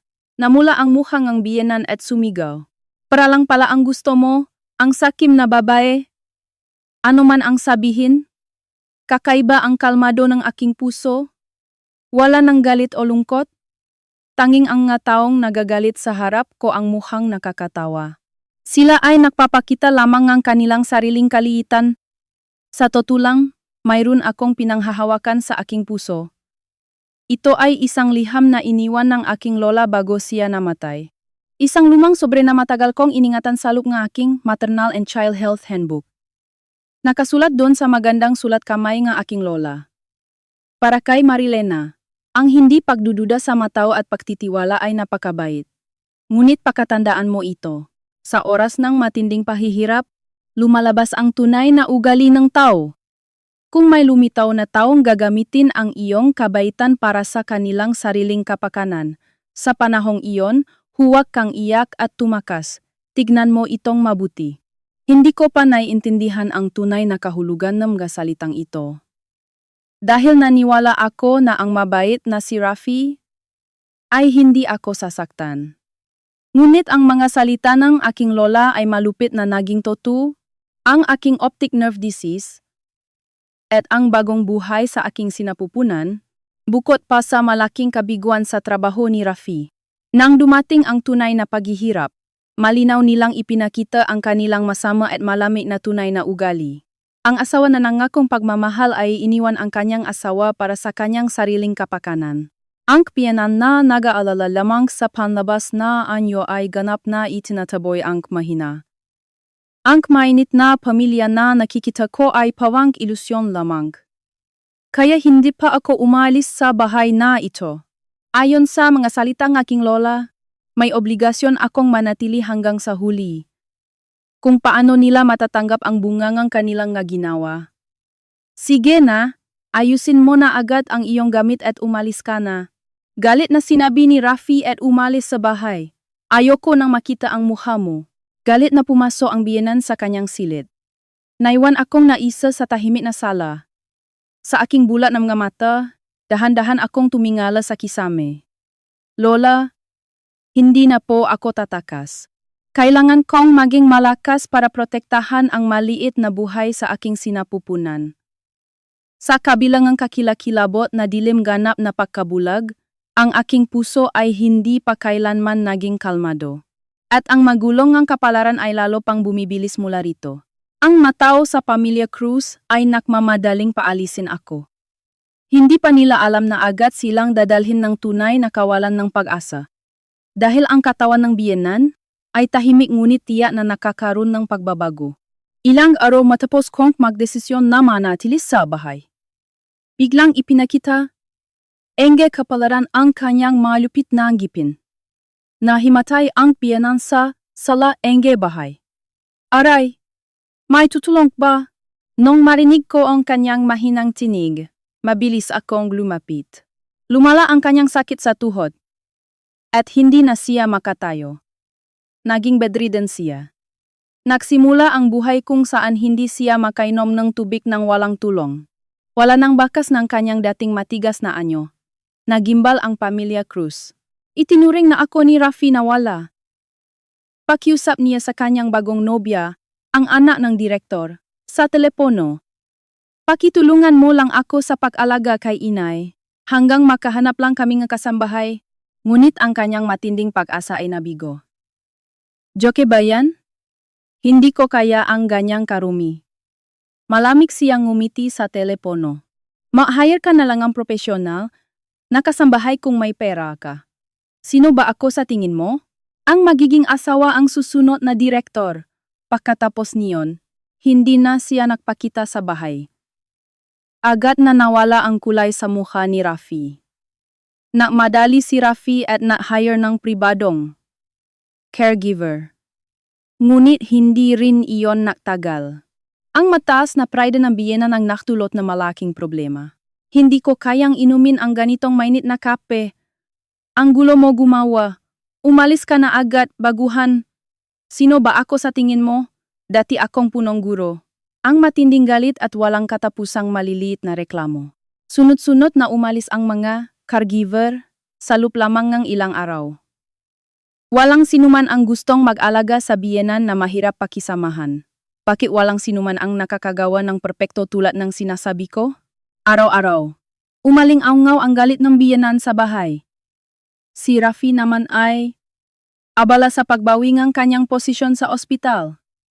Hindi na siya umuwi sa bahay at tuluyang pinabayaan ang kanyang ina. Sa malawak na bahay, ganap na nahiwalay ang biyenan. Kahit nauhaw siya, walang sinuman ang nakdadala ng isang basong tubig. Walang sinuman ang nakaalala sa kanyang pakdumi.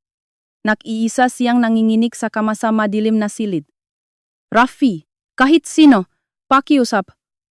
Lumapit ka rito. Ang kanyang dating autoridad ay tuluyang nawala. Mahina siyang umiyak. Binalot ng takot na walang sinumang tumutulong ang kanyang puso sa dilim. Hindi kaya mamamatay siya nang walang sinumang nakakapansin. Ang ganong kawalan ng pag-asa ang nahari sa kanyang dibdib. Sa sandaling iyon, tahimik na bumukas ang pintong silid. Inay, handa na po ang mainit na lugaw. Ang nakatayo doon ay walang iba kundi ako. Ang aking mamata ay tuluyang madilim. At wala akong makita. Naglakad ako sa dingding at maingat na dinala ang tray sa silid. Ikaw?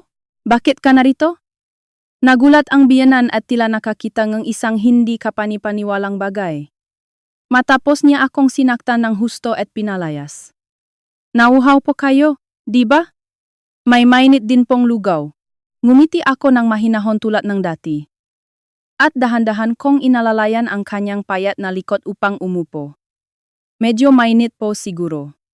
Pakiingatan po. Dahan-dahan kong inilagay ang isang kutsara ng lugaw sa kanyang bibig. Tahimik na tinanggap ng biyenan iyon. At unti-unting bumaksak ang kanyang malalaking luha. Bakit ka mabait sa akin ng ganito? Nanginginig ang boses niya habang paulit-ulit niya akong tinatanong. Kahit sinaktan kita ng husto at sinabihan ng masamang salita, kahit tinanggihan ko ang anak mo sa iyong sinapupunan. Dahan-dahan kong inilapag ang kutsara at tahimik na umiling. Inay, kayo po ang mahalagang ina ni Rafi. Bukod dito, hindi po ako marunong gimagiduda sa mga tao. Normal lang po para sa akin na tulungan ang isang miyembro ng pamilya na nahihirapan. Sa sandaling iyon, sumigaw ang biyenan at matinding umiyak. Sa wakas ay naunawaan niya ng buong puso kung gaano kawalang saysay at walang kabuluhan ang kanyang ipinagmamalaking pinagmulan at mataas na pride. Ang anak ng direktor na ipinagmamalaki niyang may mataas na pinagmulan ay hindi man lang tumulong. Ang kanyang ipinagmamalaking anak na inakala niyang isang elite ay iniwan siya at tumakas. At ang bulak na asawa na kanyang pinakamababang tingin at kinamumuhian.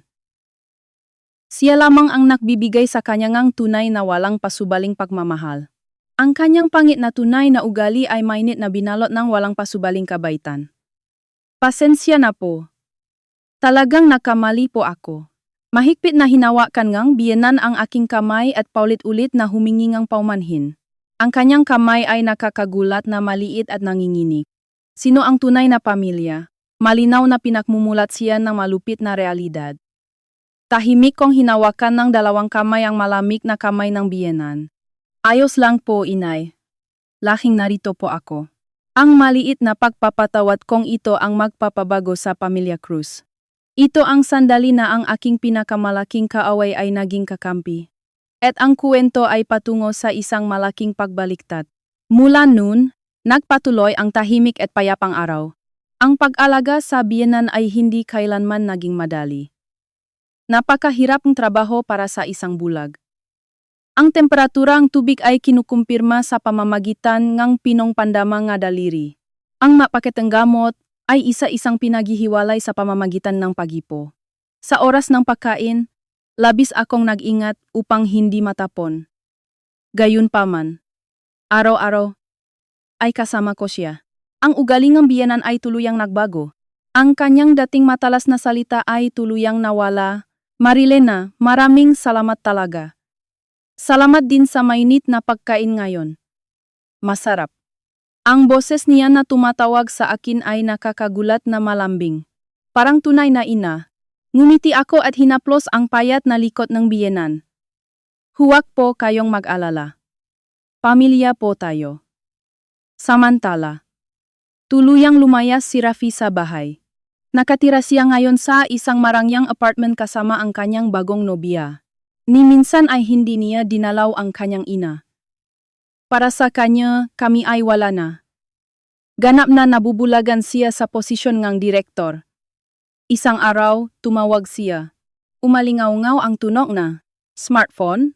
Sa tahimik na silid, kinapa ko ang pindutan ng tawag at pinindot. Ako to. Sa susunod na linggo, sa wakas ay ang aking appointment bilang direktor. Ang boses niya sa telepono ay tila masaya. Wala nang bakas nga. Pakakasala? Tapos na rin ang engagement ko sa anak ng direktor ng maayos. Ngayon, ganap na ligtas ang buhay ko bilang doktor. Malakas niyang ipinamalaki ang kanyang tagumpay. Sa araw na iyon, kayong dalawa ay kailangan ng umalis sa bahay. Tahimik niyang ibinigay ang malamig na utos. Wala siyang pakialam sa anak sa aking sinapupunan. Tahimik lang akong sumagot, naintindihan ko. Gatsyan. Ang walang buhay na tuno ngang. Pagputol ngang tawag. Ang tuno ngang. Dial ton ay malamig na umaling-awngaw sa silid. Narinig ng biyenan ang aming pag-usap mula sa kanyang kama. Matapos ko siyang ibaba. Tahimik akong tinawag ng biyenan. Marilena, pwede ka bang lumapit dito? Naglakad ako sa dingding at umupo sa tabi ng kanyang kama. Kasa-kasa. Narinig ang maliit na tunog na papel. Ito ay sulat na pilit kong isinulat kahapon. Ang boses ng biyenan ay malalim na nanginginig. Hindi mo ito mababasa dahil bulak ka. Kaya, ako na mismo ang magbabasa nito para sa iyo ngayon. Nagsimulang umalingaw-ngaw ang boses ng biyenan na puno ngang luha sa tahimik na silid. Para kay Marilena. Maraming salamat talaga. Lagi kong inaalala ang pinakmulan ng pamilya at edukasyon, puro masasakit na salita ang sinabi ko sa iyo, tinanggihan ko pa ang iyong anak sa iyong sinapupunan. Talagang napakasama ko. Nabulol ang biyenan at matinding umiyak. Tahimik kong hinawakan ng dalawang kamay ang malamig na kamay ng biyenan. Nang mahimatay ako, naging malinaw ang lahat. Iniwan ako ngang aking ipinagmamalaking anak at tumakas. Pinagtawanan ako ngang anak ng isang marangyang pamilya. Walang sinuman ang tumulong sa akin. Bumagsak ang luha ng biyenan sa aking kamay. Ngunit ikaw lamang, na pinakamasakit kong sinaktan. Ang nag-alaga sa akin nang walang reklamo. Nagkamali ako. Isang malaking gago ako. Ikaw ang aking tunay na pamilya. Alam kong hindi ako mapapatawad. Gayunpaman, hayaan mong humingi akong paumanhin ng buong puso. Mahigpit na hinawakan ng biyenan ang aking kamay at umiyak. Malambing kong hinaplos ang ulong biyenan na may halong uban. Inay, huwag na po kayong umiyak. Hindi po ako nagtanim ng galit. Nang sabihin ko iyon, mas mahigpit na hinawakan ng biyenan ang aking kamay. Ang kamay niya ay may kapangyarihan na hindi pa kailanman nangyari. Marilena, hinding-hindi ko siya mapapatawad. Biglang lumalim ang tonong boses ng biyenan. Mula sa kalungkutan, naging tahimik na galit ito, ang lalaking nagtapon ng kanyang asawa at anak para sa kanyang sariling kapakanan. Ang anak na tumakas sa pag-aalaga ng kanyang magulang at kumakapit sa kapangyarihan. Walang karapatan ang ganoong duwag na lalaki na magligtas ng buhay ng tao. Nakakatakot ang pagiging malamig ng masalita ng biyenan. Ang kanyang dating anyo bilang isang mahigpit na guro. Ang autoridad na iyon ay bumalik ng gayon ng may matibay na desisyon. Ang pride na isang malakas na babae na pilit na pinoprotektahan ang kanyang pamilya. Ngayon ay diretsong nakatuon ito sa kanyang hanggal na anak. Ang appointment ni Rafi bilang direktor ay sa susunod na Sabado, di ba? Opo. Sinabihan niya po kami na umalis sa bahay bago ang araw na iyon. Nang sumagot ako, tahimik na ngumiti ang biyenan. Hindi. Hindi tayo aalis sa bahay. Marilena, dalhin mo ako sa Times appointment ceremony times na iyon. Nagulat ako at tumingin sa direksyon ng kanyang boses. Ang biyenan ay bedridden at hindi kayang maglakad mag-isa. Kahit wheelchair o ano paman, kakayanin natin. At tuturuan natin ang hangal na anak na iyon ng realidad. Sa araw na iyon, tuluyang nagbago ang kapaligiran ng pamilya Cruz. Ako at ang biyenan ay hindi na magkaway. Kami ay pinakamalakas na kakampi laban sa malupit na nagtaksil. Ako na nasa madilim na mundo, at ang bedridden na biyenan, dalawang babae na nasa pinakamahinang posisyon at iniwan. Ito ang sandali na nagpasya kaming labanan ang malaking kapangyarihan. Ang marangyang appointment ceremony ni Rafi bilang direktor. Ang yugto kung saan makukuha niya ang pinakamataas na karangalan. Nang hindi niya nalalaman na iyon ang magiging tuluyang katapusan ng kanyang buhay, tahimik kaming nagsimula sa paghahanda para sa aming paghihiganti. Isang marangyang hotel sa siyudad. Isang malaking ballroom. Kumikinang ang chandelier. Ngayon ang appointment ceremony ni Rafi bilang direktor. Ang ballroom ay puno ng daan-daang bisita. Si Rafi na nakasuot ng itim na tuxedo, sa tabi niya ay ang anak ng direktor. Congratulations, Dr. Cruz. Sunod-sunod na dumarating ang nga pagbati at mamahaling alak. Masaya siyang umiinom ng alak. Ito ang pinakamataas na karangalan na kanyang hinahangat. Sa wakas ay narating mo na rin ang rurok na ito. Nasiyahan ang direktor at hinaplos ang kanyang balikat. Opo, lahat po ay dahil sa inyo, direktor. Malalim na yumukot si Rafi. Wala nang bakas ng pagkakasala sa kanyang puso. Nabulagan siya sa ideya na siya ay isang espesyal na tao. Ngunit may maliit na times discomfort times na lumitaw sa loob niya. Bago magsimula ang seremonya, tumawag siya sa Times dressing room. Tinawagan niya ang Times landline times ng bahay. Nais niyang kumpirmahin kung umalis na ang dalawa. Ngunit hindi sumasagot ang telepono kahit ilang beses niya itong tawagan. Ang malas na iyon, bumuntong hininga siya at isinilit ang kanyang smartphone sa bulsa. Siguro, nahimatay na lang sila at mamamatay. Inayos niya ang kanyang kurbata at bumalik sa ballroom. Sa panahong iyon, hindi pa niya alam na tuluyang guguho ang kanyang pundasyon. Samantala, isang taxi ang huminto sa harap ng hotel. Sa tulong ng driver ibinaba ang isang wheelchair. Nakasakay doon ang payat na biyenan. Sa likod niya ay ako, na tuluyang bulag. Hawak ko ang aking baston at ang grip ng wheelchair. Marilena, kumaliwa ka ng kaunti. Opo, inay, naintindihan ko. Sa detalyadong direksyon nege biyenan. Itinulak ko ang wheelchair.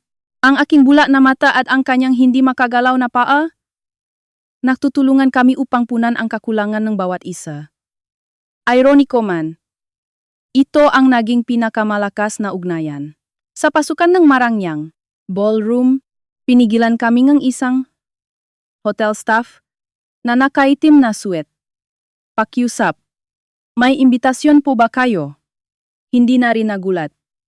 Hindi kami angkop sa isang pagdiriwang. Ako ay nakasuot ng simpleng dress at ang biyenan ay nakasuot ng simpleng cardigan. Imbitasyon? Wala kami niyan. Matatak na sinabi ng biyenan mula sa kanyang wheelchair. Ako ang gina ni Dr. Cruz. Masama ba kung pupunta ako para makita ang kanyang tagumpay? Ang kanyang matalas na otoridad bilang dating punong guro. Ang hotel staff ay nagulat sa kanyang kapangyarihan. Inay po kayo? Sandali po. Nagmamadaling kumpirmahin ng hotel staff sa kanyang earpiece. Sa pagkakataong iyon, nabigay ng direksyon ang biyenan sa akin. Marilena, tuloy-tuloy ka lang. Sa lupnangang ballroom. Nagsimula na ang seremonya. Sa gitna ng malakas na palakpakan, umakyat si Rafi sa podium. Tumayo siya sa harap ng mikropono at mayabang na tiningnan ang ballroom. Ngayon para sa akin, kayo ay, sa sandaling sasabihin niya ang kanyang unang salita. Ke. Dahan-dahang bumukas ang mabigat na pintong ballroom. Ang biglang pagdating ng dalawang estranghero ay agad na umakit sa atensyon ng daan-daang bisita. Nagyelo ang hangin sa ballroom. Walang sinuman ang nakapagsalita at nakatayo lang doon. Doon ay nakita ang isang matandang babae na nakasakay sa sirang wheelchair at isang bulak na babae na may hawak na baston. Ang dalawang tao na hindi nababagay sa marangyang lugar. Nagulat si Rafi. Nanginginig ang mikropono na hawak niya. Bakit? Umalingaw-ngaw ang kanyang boses sa ballroom. Nagulantang ang kanyang isip. May isang hindi kapanipaniwalang eksena sa harap niya. Ang kanyang bedridden na ina at ang kanyang bulak na asawa.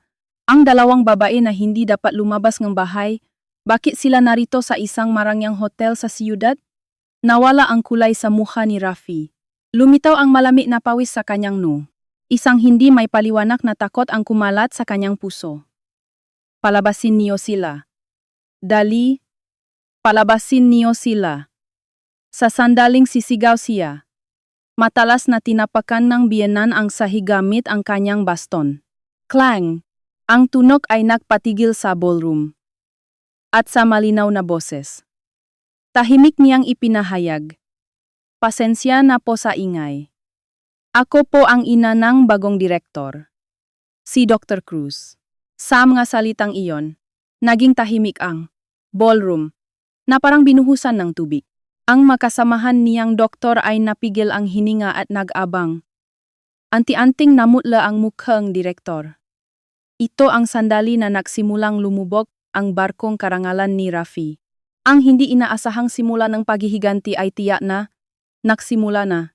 Sa tahimik na ballroom, daan-daang tingin ang masakit na tumusok sa amin. Namutla si Rafi sa podium. Ang kanyang kamay na may hawak na mikropono ay matinding nanginginig. Inay, bakit? Bulong niya na parang nananaginip. Agad naman siyang nagulat. Marahil ay narinig niya ang tunog ng pagguhong ng kanyang pinagsikapan. Hindi po. Nagkakamali po kayo. Pilit siyang ngumiti at sumigaw. Medyo may times dementia times na po si inay. Guwardiya. Pakihatid po siya sa ibang lugar. Para protektahan ang sarili, tinuring niyang balif ang kanyang ina. Nagmamadaling lumapit ang mga staff na nakaitim na suit. Ngunit hindi sumuko ang biyenan. Huwag kang hahawa sa akin. Nang sigawan niya, natigilan ang mga staff. Hindi ako baliw, Rafi. Ang boses ng dating punong guro, na walang mikropono, ay umaling-aungaw sa bawat sulok nga ballroom. Mga kaibigan, pakiusap, alamin ninyo ang katotohanan. Malalim na yumukot ang biyenan sa kanyang wheelchair. Ang lalaking ito ay walang karapatang magligtas ng buhay ng tao. Kumalat ang bulong-bulungan sa ballroom. Ang nasa likod ko ay ang asawa ni Dr. Cruz sa kasulatan ng paghihiwalay. Sa mga salitang iyon, ang tingin ng mga bisita ay napunta sa akin. Siya ay may malubhang sakit sa optic nerve at tuluyang nawalan ng paningin. Bukod dito, may anak siya kay Dr. Cruz. Huminga ng malalim ang biyenan at mas lalong itinaas ang kanyang boses. Ngunit ang lalaking ito ay iniwan ang kanyang bula na asawa. Sinabi niya na magiging sagabal ako sa kanyang pag-unlad. Ang mga salitang ng biyenan ay may nakakatakot na kapangyarihan. Sa katunayan, ang aking mga mata ay malabo at gumagamit ako ng baston. Ang anak ng direktor na nakatayo sa tabi ni Rafi ay sumigaw. Kya, may asawa ka na pala. Biglang lumayo siya kay Rafi. Tila napapahaya na siya ay biktima. Hindi po. Tapos na kami. Pilit na inabot ni Rafi ang kanyang kamay, ngunit malamig niyang binalibak iyon. Bukod dito, iniwan niya ako. ang kanyang bedridden na ina. Sa bahay na walang tumutulong. Wala akong inumin at halos mamatay ako sa kalungkutan. Ako ay iniligtas lamang ang asawang ito na tinapon ngang aking anak. Ang kritikal na katotohanan ay ibinunyag. Napakasama. Hindi lang doktor. Hindi rin tao. Lumabas ang mabulong-bulungan sa ballroom. Lumaki ang bulong-bulungan na parang alon. Sa mukha nga kasamahan niyang doktor. Malinaw na lumitaw ang pagama at pagkasuklam. Niyakap ni Rafi ang kanyang ulo na parang bali. Huwag, tama na. Ang kanyang paghinga ay lumalakas na parang aso. Dr. Cruz, ano ito? Nagmamadaling tumayo ang direktor. Pilit siyang mapanggap na wala siyang kinalaman. Hindi ko alam ang anumang bagay na ito. Ngunit hindi siya niloloko nga matang biyenan. Diretsong tiningnan niya ang direktor at sinabi, Direktor Reyes, tigilan na ninyo ang inyong pagpapanggap. Kayo ang naktulak kay Rafi, di ba? Nawala ang kulay sa muhang direktor.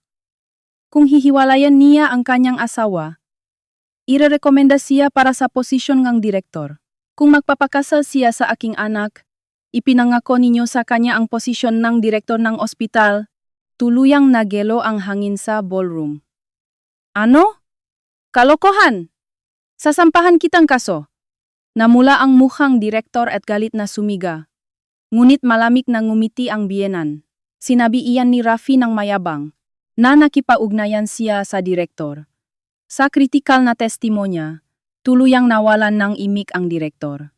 Ang mukha ng direktor ay unti-unting naging kulay lupa.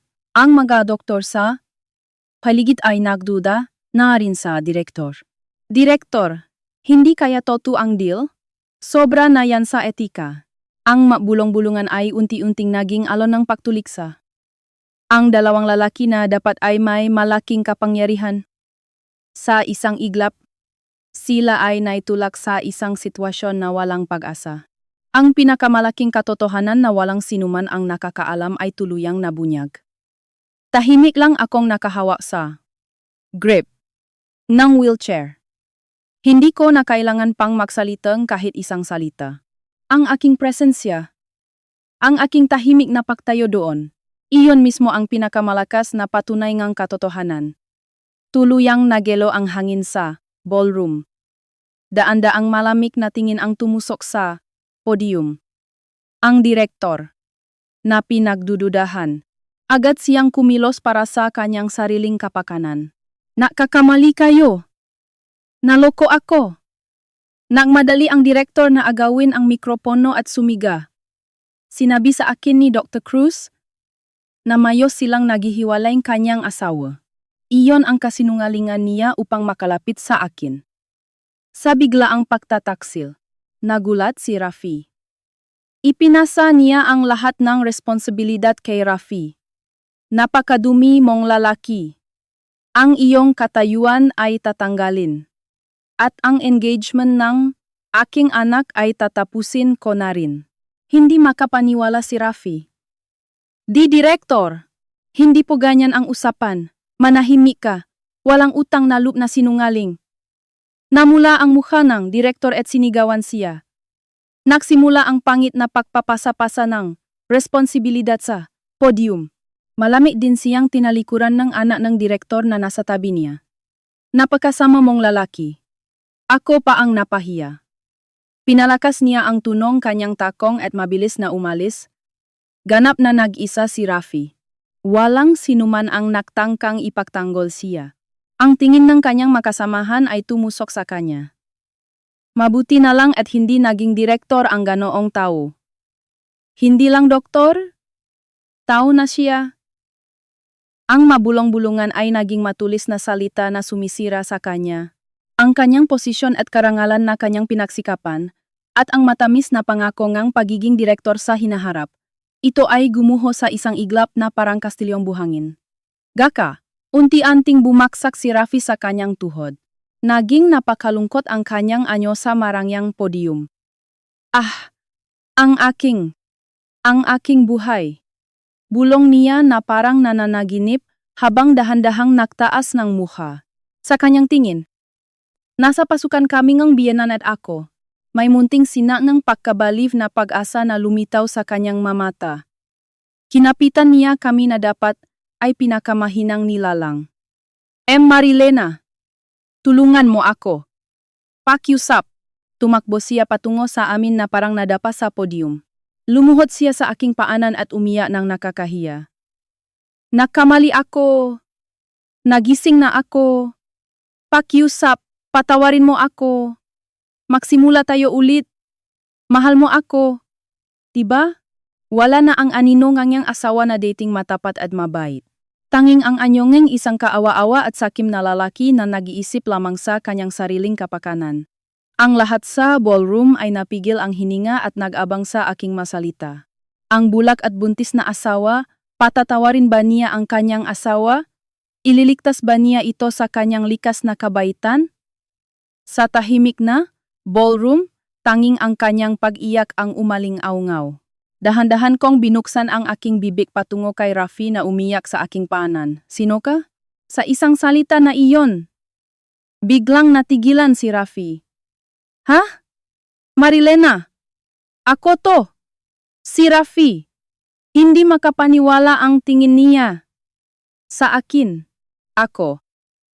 Na may malabo ang paningin. Ay malamig at malinaw na sinabi habang nakatingin sa kawalan. Ang Rafi na kilala ko ay wala na. Ang taong iyon na matapat sa mga pasyente kahit mahirap ay matagal nang nawala.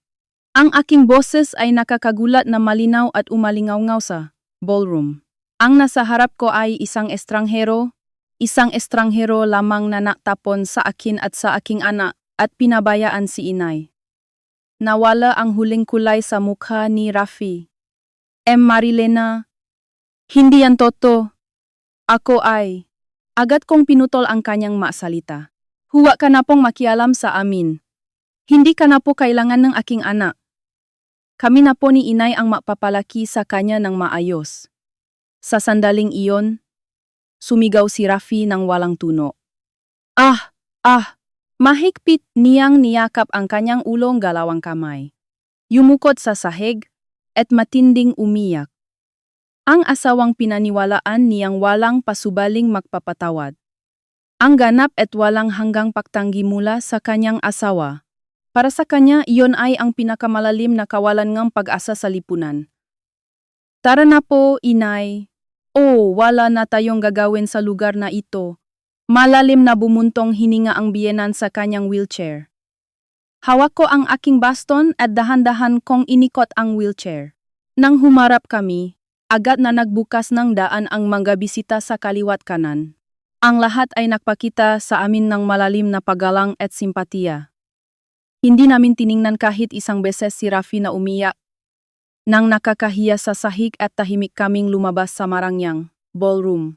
Mula sa malayo, umaling-aungaw ang galit na sigaw ngang direktor at ang pag-iyak ni Rafi sa kawalan ng pag-asa.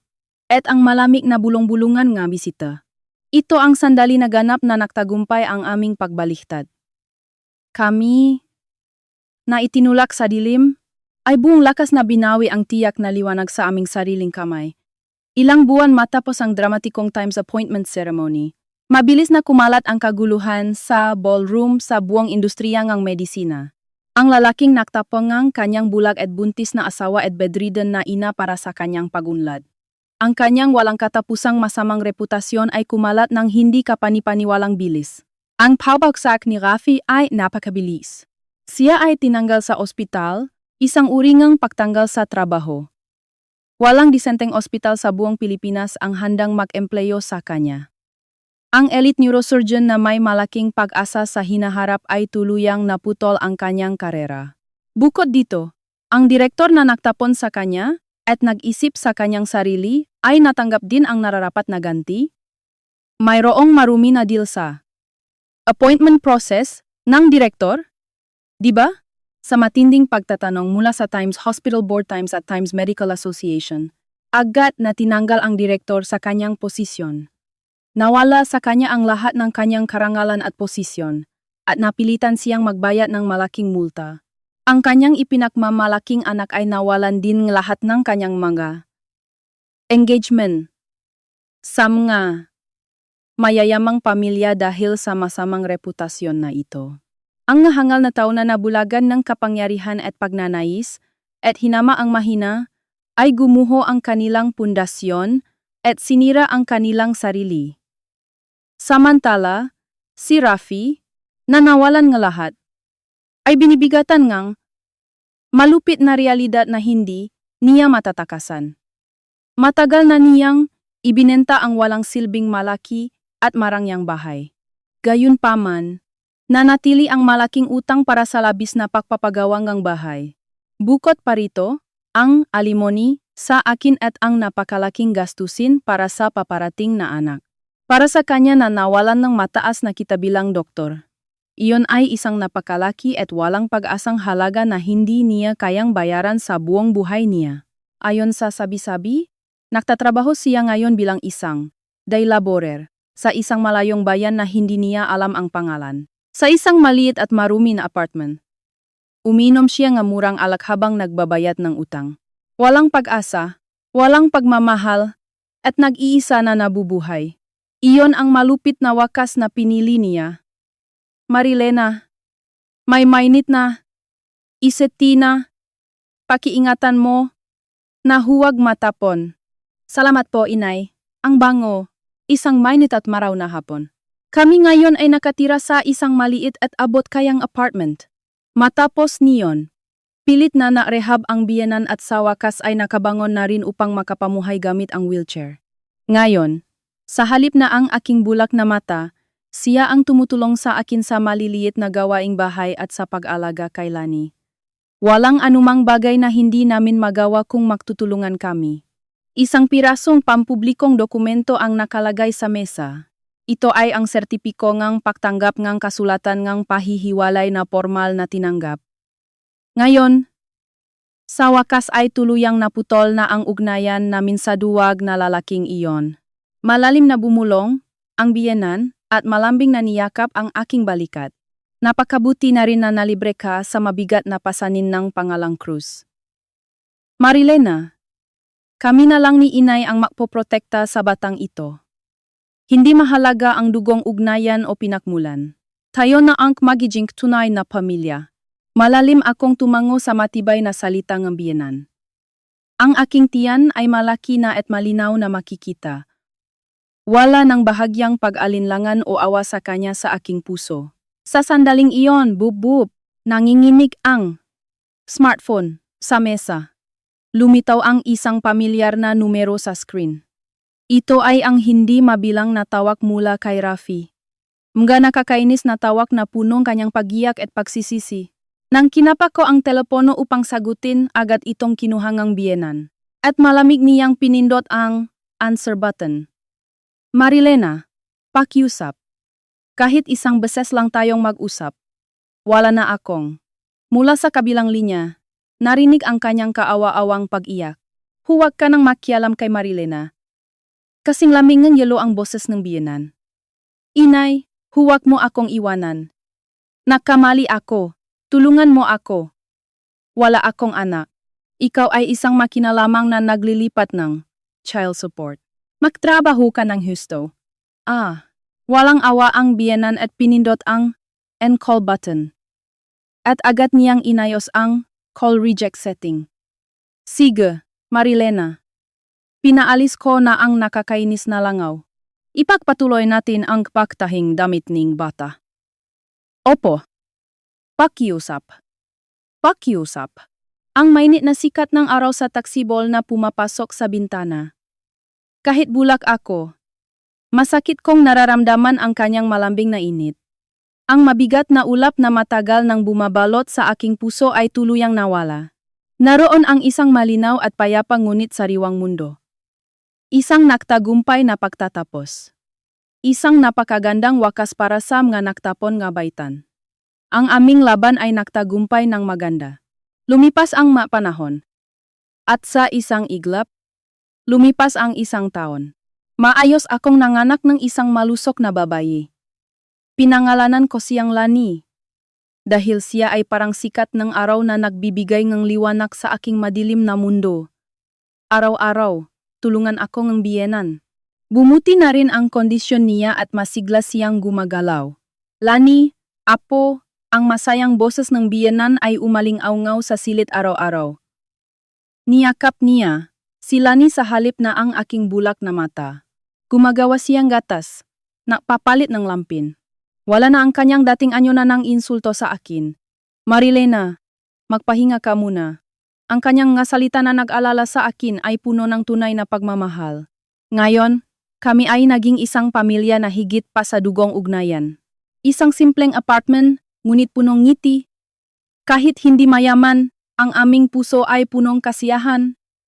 Nagtatrabaho ako ngayon sa isang support center para sa mga may kapansanan sa paningin. Tuluyan nang nawala ang aking paningin ilang buwan na ang nakaraan. Isang tahimik na buhay sa tunay na dilim. Ngunit ang aking puso ay hindi man lang madilim. Sa halip, puno ito enerhe pag-asa na hindi pa kailanman. Dito, ako ang humahawa sa call center. Ang aking bagong at mahalagang trabaho ngayon ay samahan ang mataong nawalan ng paningin at nawawalan ng pag-asa. Ayoko nang mabuhay. Madilim at nakakatakot. Nanginginig ang boses ng isang bata sa telepono. Isang bata na nasa parahong malalim na kawalan ng pag-asa tulad ko nun. Tahimik kong tinanggap ang kanyang masalita hanggang sa huli. Ang hirap mo, anak. Naunawaan ko ang iyong kalungkutan. Ngunit hindi ka nag-isa. Sa aking masalita, medyo humina ang pag-iyak ng bata. Dahil bulak ako, may mga damdamin na mas madaling ipahayag. Ang pagkarinig sa boses ninyo napakapanatag ng pakiramdam ko. Ang mga salitang iyon ay nakpuno ng init sa aking puso. Salamat. Masaya din akong nakausap ka. Ngumiti ako ng buong puso. Muling nakuha ko ang kagalakan sa pagiging kapaki-pakinabang sa ibang tao. Bumalik ang fulfillment na naramdaman ko noong ako ay isang nurse. Sa panahong iyon, sa labas ng gusali ng center, isang lalaki ang nakatayo sa malayo at nakatingin sa akin. Isang lalaki na puno ng putik sa kanyang damit pang trabaho at labis na pagod. Ito ay ang aking dating asawa, si Rafi. Dumating siya dito sa pagitan ng kanyang day job. Mula sa lilim ng malayong posteng kuryente, tahimik siyang nakatingin sa akin. Ang aking tahimik na ngiti na nakikita sa bintana. Ang aking masayang pagtawa kasama ang aking makasamahan. Iyon ang mainit na pang-araw-araw na buhay na kanyang itinapon. Hindi na siya makakalapit sa akin kahit isang hakbang. Hindi na siya pinapayagang magsalita magpakailanman. Hindi dahil pinipigilan siya nga magwardiya, kundi dahil ramdam niya mismo na wala siyang karapatan. Marilena, pasensya na talaga. Mula sa kanyang malabong mata, tuloy-tuloy ang kanyang luhang ang pagsisisi. Ang kanyang katayuan at karangalan na kanyang pinagsikapan. Ang kanyang mainit na pamilya. Sinira niya ang lahat ng kanyang sariling sakim na pagnanais. Ang direktor na nagtulak sa kanya ay nawalan na rin ng posisyon.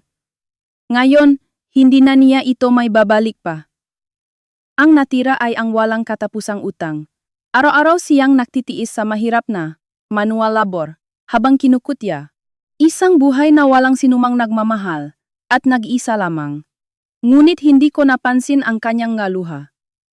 Ang aming dalawang buhay ay tuluyang hindi na magtatagpo. Kinagabihan, natapos ko ang aking trabaho sa center. Hawak ko ang aking baston at dahan-dahan akong naglakad pauwi. Nang buksan ko ang pintong apartment, may matamis na amoy.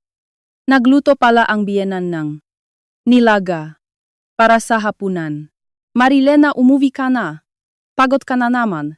Ang mainit na boses ng biyenan ang sumalubong sa akin. Kakalabas ko lang po, inay. Mula sa kabilang silid, narinig ang masiglang iyak ni Lani. Inilapa ko ang aking baston, nahugas ng kamay, at niyakap ang aking anak. Ang tiyak na bigat ng maliit na buhay ay naramdaman ko sa aking braso. Dati, naniwala ako sa kabaitan ng tao at ako ay pinagtaksilan. Itinula ako sa pinakamalalim na dilim ng walang awa. Ang aking puso ay halos mapatay walang dahilan na masamang hangarin. Ngunit hindi ko tinapon ang aking kabaitan. Buong puso kong pinaniwalaan ang mga turo nga aking lola hanggang sa huli. Bilang resulta, nakuha ko ang aking tunay na lugar. Ang kaya ay ang hangin sa taksibol na pumapasok sa bintana. Mula sa malayo, narinig ang tuno ngam gatindahan sa takip silim. Tahimik akong pumikit,